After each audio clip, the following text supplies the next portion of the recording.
Welcome everybody to the Sports Culture, all things sports. It's Jay Banfo, and we got to talk about Shedeur Sanders. But before we get into that, like, comment, share, subscribe, and thanks for your support.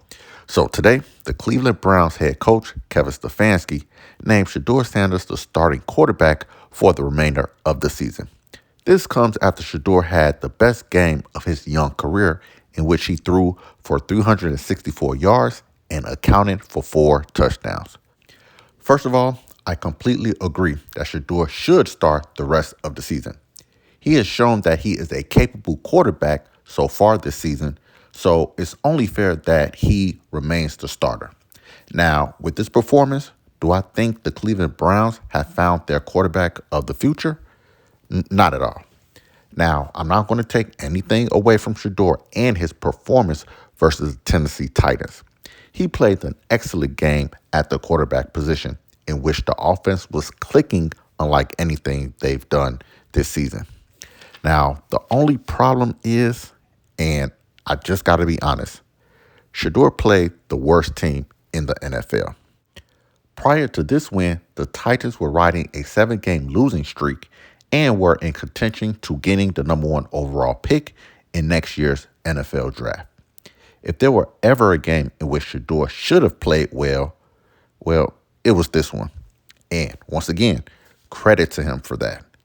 But in the grand scheme of things, Shedeur has to continue to play well if the Browns plan on making him their future starting quarterback. It's already been reported that Deshaun Watson will be back in 2026 for the Cleveland Browns, and in reality, that makes complete sense. The Browns owe Watson a lot of money. So they have to see if he's still a capable quarterback who can put up numbers and potentially win games. Now, I understand he's coming off an Achilles injury. And even prior to the injury, he was playing like straight trash. But who knows what may happen at this point? You just have to see what Deshaun Watson can do.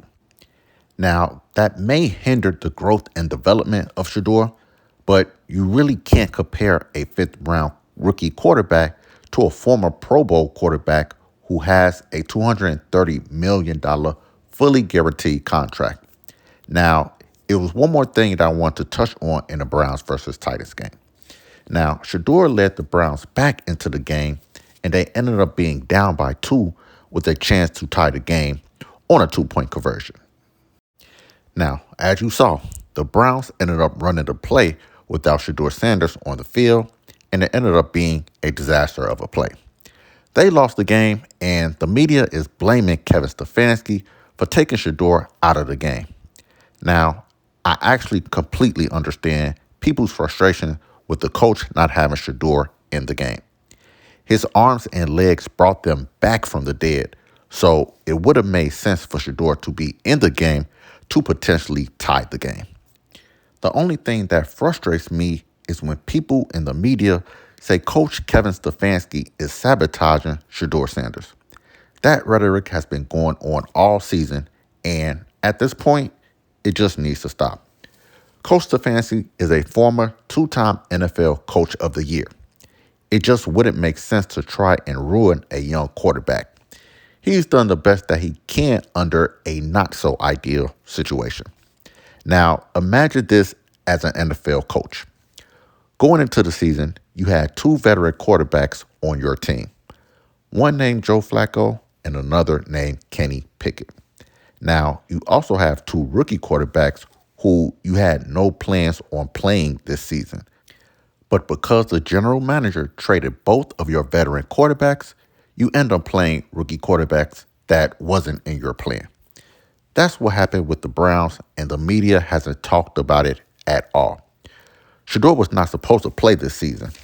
Now, I'm happy for him and will continue to watch him progress, but context matters in this situation. Now, with that being said, like, comment, share, subscribe, and I'll see y'all next time.